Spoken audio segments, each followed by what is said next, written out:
చేసినటువంటి నాయకుడు పల్లా రాజేశ్వర్ రెడ్డి గారు. కానీ ఇలా రేవంత్ రెడ్డి గారు కొంతమందిని టార్గెట్ పెట్టుకొని ఇలా ఆయన పార్టీలో చేరాలి, అయితే కండువా కప్పుకోండి, లేకపోతే మిమ్మల్ని ఇబ్బంది పెడతాం, మీ మీద అక్రమ కేసులు పెడతాం, మీ ఆస్తులు కూల్చేస్తాం అనే ధోరణితో ఇలా రేవంత్ రెడ్డి గారు ప్రభుత్వం పనిచేస్తూ ఉంది. మనకు కనబడతలేదా? పటాన్చెరు ఎమ్మెల్యే మహిపాల్ రెడ్డి గారి మీద అక్రమ మైనింగ్ కేసులు పెట్టి నువ్వు 300 కోట్ల ఫైన్లు వేసి ఆయనను నానా ఇబ్బందులు పెట్టి ఇప్పుడు కండువా కప్పినవి అయిపోయింది. కండువా కప్పంగానే మైనింగ్ కేసు అటకెక్కింది, కేసులు మూలకపడ్డాయా లేవా? అదే రకంగా నువ్వు పల్లా రాజేశ్వర రెడ్డి గారి మీద ఒత్తిడి చేస్తున్నావు, పల్లా రాజేశ్వర రెడ్డి గారిని ఇబ్బంది పెట్టాలని చూస్తున్నావు. కానీ ఆయన నిక్కచ్చిగా నిజాయితీ కలిగిన నిబద్ధత కలిగిన నాయకుడు కనుక ఇవాళ ఆయన మీద ఎన్ని కేసులు? పల్లా రాజేశ్వర రెడ్డి గారి మీద ఈ ప్రభుత్వం వచ్చిన తర్వాత ఇప్పటి వరకు 6 కేసులు పెట్టినారు. చివరికి ఆయన భార్య మీద, ఆయన పిల్లల మీద కూడా అక్రమ కేసులు పెట్టినారు. చీమకు కూడా హాని చేయని కుటుంబం ఆ కుటుంబం అట. ఆయన భార్య, ఆయన కొడుకు ఎవరి మీదనో దాడి చేసిందట. దాడి చేస్తే దాని మీద అక్రమ కేసులు. అసలు దాడి చేస్తే మరి ఆధారాలు ఉండాలి కదా. ఏదో ఒక రకంగా మానసికంగా ఇబ్బంది పెట్టాలి, పొలిటికల్గా ఇబ్బంది పెట్టాలి, ఆర్థికంగా ఇబ్బంది పెట్టాలి అని రకరకాల కుట్రలకు రేవంత్ రెడ్డి గారి ప్రభుత్వం ఇవాళ ప్రయత్నం చేస్తూ ఉంది. అదేవిధంగా ఈ మధ్య హైడ్రాతో ఓ న్యాయం లేకుండా ఓ నోటీస్ ఇచ్చి నిజానిజాలు తెలుసుకొని తప్పుంటే కొట్టండి, వి సపోర్ట్. అంతెందుకు, పల్లా రాజేశ్వర రెడ్డి గారి కాలేజీలో చెరువు భూమి కానీ ప్రభుత్వ భూమి కానీ ఒక్క ఇంచున్నా చెప్పండి, రాజేశ్వర రెడ్డి గారు 24 గంటల్లో కొట్టేస్తారు. కానీ మీరు ఏ రూల్స్ లేవు, ఏ నిబంధనలు లేవు, రాత్రి వచ్చి కొట్టమంటే ఇన్స్టిట్యూషన్స్ కొట్టద్దు కదా. దాని ఎఫెక్ట్ ఎవరి మీద పడితే అక్కడ దాదాపు 1000 మందికి వైద్యం పొందుతూ ఉంటారు, అక్కడ 100 మంది విద్యార్థులు చదువుతూ ఉంటారు. ఆ ఇన్స్టిట్యూట్లను కొట్టి రాజకీయంగా పల్లాను ఎదుర్కోలేక ఆర్థికంగా ఆయన దెబ్బ కొట్టడం ఇది సరి అయినటువంటిది కాదు. ఇవాళ పల్లా గారి కాలేజ్ విషయంలో చూస్తే ఆయన మెడికల్ కాలేజ్ నిర్మాణం జరిగిన సర్వే నంబర్ 813/P 796/Pకి సంబంధించిన భూమి అది వ్యవసాయ భూమి నుంచి వ్యవసాయేతర భూమిగా కన్వర్ట్ చేస్తూ ప్రభుత్వం ఇచ్చినటువంటి ఉత్తర్వు ఇది.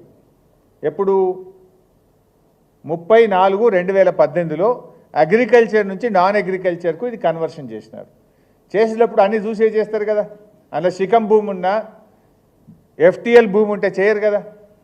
When it is converted from agriculture to non agriculture అవన్నీ ఉన్నాయా లేవా చూసుకొనే చేస్తారు. నంబర్ 1. నంబర్ 2, ఇరిగేషన్ డిపార్ట్మెంటు అప్పుడు సర్వే చేసి చాలా స్పష్టంగా ఇందులో FTL భూమి కానీ బఫర్ కానీ లేదు అని చెప్పి ఇరిగేషన్ డిపార్ట్మెంట్ ఇచ్చినటువంటి లెటర్. ఇందులో ఎంత స్పష్టంగా చెప్పిందంటే the distance between the full tank level counter and applicant land is measured. It is to certify that the applicant land is not affected in the full tank level and buffer zone of Nadem Cheruvu. ఇంత స్పష్టంగా అందులో FTLలో కానీ బఫర్లో కానీ లేదని irrigation department కొలిచి survey చేసి అప్పుడు report ఇచ్చింది. దాని తర్వాత మీరు joint survey irrigation and revenue department కలిసి జాయింట్ సర్వే చేసి వాళ్ళు కూడా రిపోర్ట్ ఇచ్చింది. ఇది దానికి సంబంధించిన పేపర్. ఈ జాయింట్ సర్వేలో కూడా చూస్తే it was observed that no part of land in survey number 813 part of is coming under FTL and buffer zone area of Nadam చెరువు గట్కేసర్ మేడ్చల్ డిస్ట్రిక్ట్. ఒక చిన్న ముక్క కూడా FTLలో కానీ బఫర్లో కానీ రావడం లేదని రెవెన్యూ మరియు ఇరిగేషన్ శాఖలు సంయుక్త సర్వే చేసిన తర్వాత ఇచ్చినటువంటి రిపోర్ట్ ఇది. ఆ తర్వాత జిల్లా కలెక్టర్ అప్పుడు MV రెడ్డి గారు ఉన్నారు. జిల్లా కలెక్టర్ గారు కూడా ఆయన జిల్లాకు సంబంధించినటువంటి మీటింగు, హై లెవెల్ మీటింగ్ జిల్లాది పెట్టి వారు కూడా రిపోర్ట్ ఇచ్చిండ్రు. ఇది జిల్లా కలెక్టర్ గారు ఇచ్చినటువంటి రిపోర్ట్ ఇది. ఇందులో జిల్లా కలెక్టర్ గారు కూడా ఏం రిపోర్ట్ ఇచ్చిండ్రంటే in this regard it is to inform that NOC is considered for survey number 813 by part at measuring 6 acres 20 guntas of Korremula village Gatkesar mandal. అంటే ఈ డిస్ట్రిక్ట్ లెవెల్ కమిటీలో కూడా అందరూ ఆఫీసర్లు కూర్చొని సర్వే చేసి ఇక్కడ ఎలాంటి FTL కానీ బఫర్ భూమి లేదని ఆయన NOC కూడా జిల్లా కలెక్టర్ గారు అప్పుడు ఇచ్చినటువంటి పేపర్ ఇది.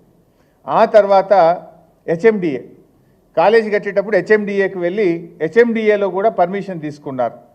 ఆ పర్మిషన్లో కూడా సెల్లార్ ప్లస్ 6 అప్పర్ ఫ్లోర్స్కు స్పష్టంగా ఇది హెచ్ఎండిఏ పర్మిషన్, హెచ్ఎండిఏ పర్మిషన్తోనే కాలేజీ నిర్మాణం కూడా చేయడం జరిగింది. అంటే ఈరోజు ఇరిగేషన్ డిపార్ట్మెంట్ పర్మిషన్ ఉంది, రెవెన్యూ డిపార్ట్మెంట్ నాలా కన్వర్షన్ చేసింది, డిస్ట్రిక్ట్ హై